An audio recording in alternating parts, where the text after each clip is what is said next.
Hello, can you hear me? It's Annika, and I am taking you to Maumbury Rings. Wow, very nice. A Celtic henge, a Roman amphitheatre, Civil War army camp.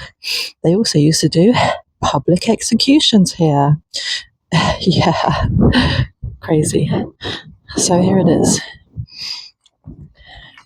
It's a great big earth henge in Dorchester, in Dorset.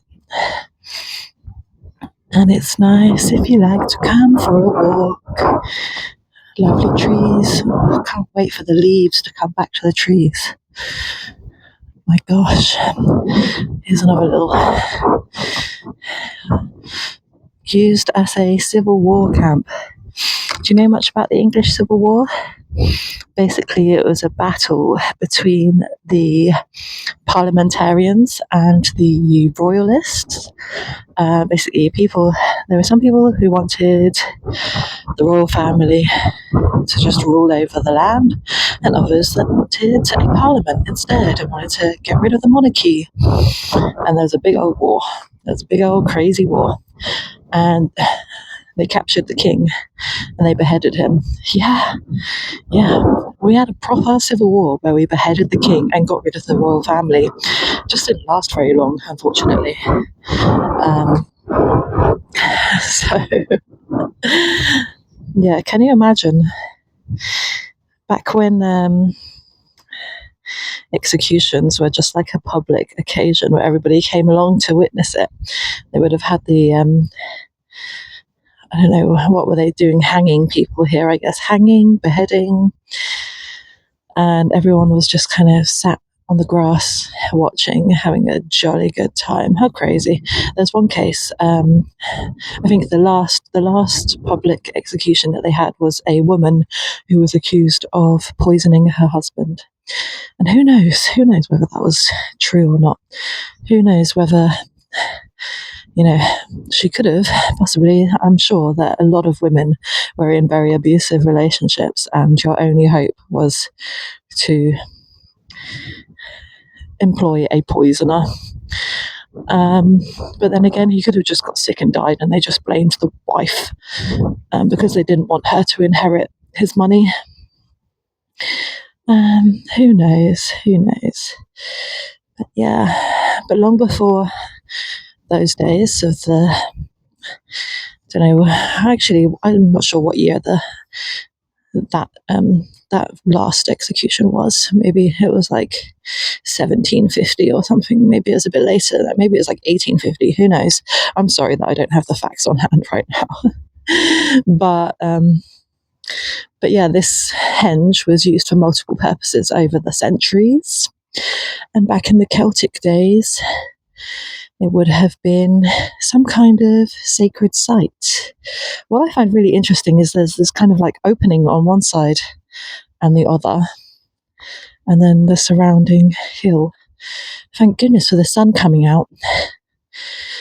And we don't have a lot of evidence to say what exactly occurred here, what it was all about.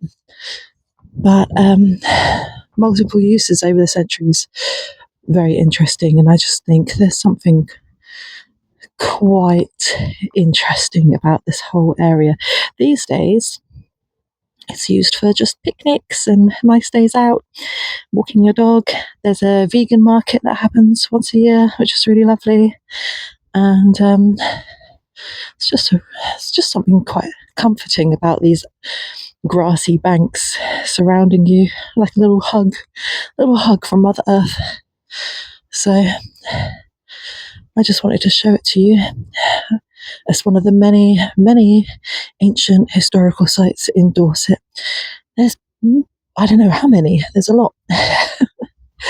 We have earthen henges like this, we have stone circles, we have burial mounds, and we have dolmen, and we have all kinds of stone circles and things and interesting places. So Dorset is full of magic and whimsy and wonder. And I'm sorry if this video is making you feel ill from me kind of bouncing up and down all over the place. Not very steady camera work, but yeah, it's just a little wander around. Beautiful, grassy, green area. Oh my gosh, when these trees have their leaves back, oh, can you imagine? So beautiful. Oh, I'm absolutely dying for the spring to just take full effect. Spring equinox is coming very soon. I'm going to be going to Chesil Cove, which is this very interesting part of Dorset that has this long pebble beach, and you can watch the sunset from there. It's really perfect place to watch the sunset because it faces west and you get all that lovely evening sun when you go to Chesil Beach.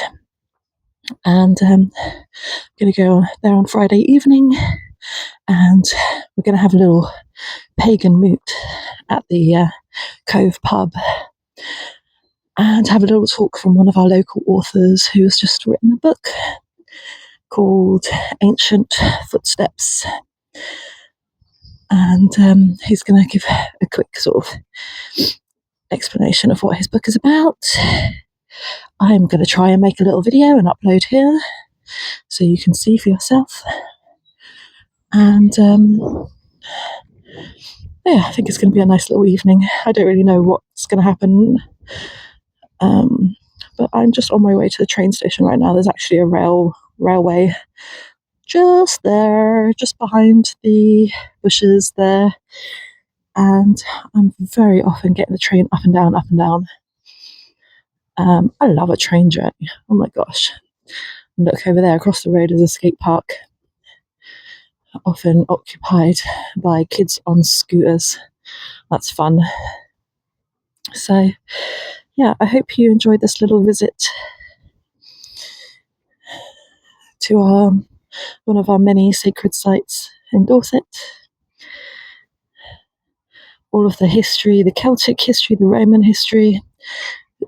Dorchester was a Roman town at one point, and there's a lot of Roman artifacts. The Dorset Museum in Dorchester is fantastic. If you fancy a little day out in a museum to learn everything about the history of Dorset, then that's the place to go, Dorset Museum. And I also just read about a magical conference in Dorchester happening in October. I know that's a long way off, but let's put that in our calendar, 3rd of October at the Corn Exchange in Dorchester. That's going to be really good fun. So yeah, this is only a short video. I hope you enjoyed, and I'm going to go hop on the train. So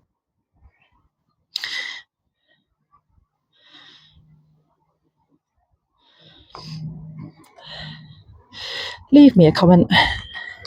Let me know what you think. And let's talk more about the ancient history in Dorset and all across Britain. The Celts, the Saxons, the Romans, the Vikings, the medieval people, the Catholics, the Protestants, the Royalists, the Parliamentarians.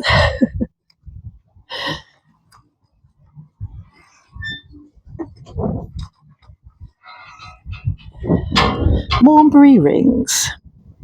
Fantastic. All right, I'll see you next time. Goodbye.